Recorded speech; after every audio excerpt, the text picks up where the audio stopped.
త్వరలో ఆపరేషన్ బుడమేరు ఆక్రమణల తొలగింపునకు పటిష్ట చట్టం తెస్తాం. బుడమేరు ఆక్రమణలు తొలగిస్తామన్న చంద్రబాబు.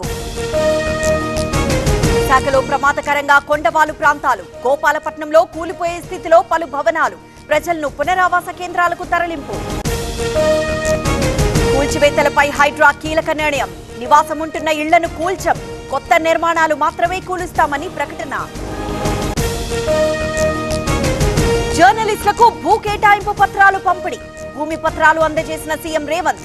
చనిపోయిన జర్నలిస్ట్ కుటుంబాలకు ఆర్థిక సాయం. నాగర్ కర్నూలు జిల్లాలో తప్పిన ప్రమాదం. దుందుబి వాగులో కొట్టుకుపోయిన కారు. 9 మందిని రక్షించిన పోలీసులు, స్థానికులు. కాంగ్రెస్ ఉన్నంతకాలం మీ సమస్యలు తీరవు. రోడ్లపైకొచ్చి విద్యార్థుల సమస్యలపై పోరాడాలి. గురువందనం కార్యక్రమంలో బండి సంజయ్. గవర్నర్ అబ్దుల్ నజీర్ తో సీఎం చంద్రబాబు భేటీ. వరద పరిస్థితులు, ప్రభుత్వ సహాయక చర్యలపై చర్చ. కేంద్రానికి పంపిన నివేదికపై వివరించిన సీఎం. వాతావరణంలో మార్పులే వరదలకి కారణం. ప్రభుత్వ పనితీరుపై గవర్నర్ సంతృప్తి వ్యక్తం చేశారు. సహాయక చర్యలు కొనసాగుతున్నాయన్న చంద్రబాబు. వరదలపై ముందే ఎందుకు అప్రమత్తం చేయలేదు? ప్రభుత్వ చేతగానితనంతోనే విజయవాడ మునిగింది. పబ్లిసిటీ ప్రభుత్వం అంటూ కన్నబాబు విమర్శలు. విజయవాడ 56వ డివిజన్లో మంత్రి సవిత పర్యటన. 2 రోజుల్లో పారిశుద్ధ్య పనులు చేపడతాం. అన్ని విధాలా ఆదుకుంటామని బాధితులకు భరోసా. విజయనగరం జిల్లాలో రేపు విద్యా సంస్థలు బంద్. భారీ వర్షాల నేపథ్యంలో సెలవు ప్రకటన. రేపు ప్రజా వినతుల స్వీకరణ రద్దు చేసిన కలెక్టర్. విజయవాడ ముంపు ప్రాంతాల్లో అచ్చెన్నాయుడు పర్యటన. పారిశుద్ధ్య పనులను పర్యవేక్షించిన మంత్రి. వ్యాధులు ప్రబలకుండా చర్యలు.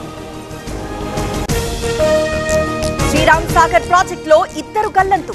ఒకరిని కాపాడిన స్థానికులు. మరొకరి కోసం కొనసాగుతున్న గాలింపు.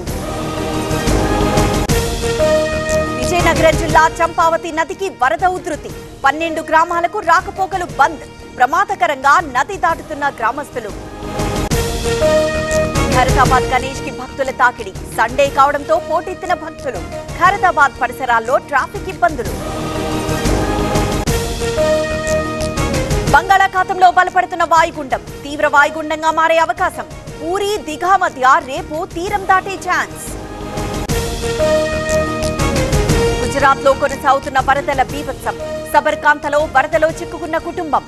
బోట్ సాయంతో రక్షించిన సహాయక సిబ్బంది. రాజస్థాన్ లో భారీ వర్షాలు. జైపూర్ లో లోతట్టు ప్రాంతాలు జలమయం.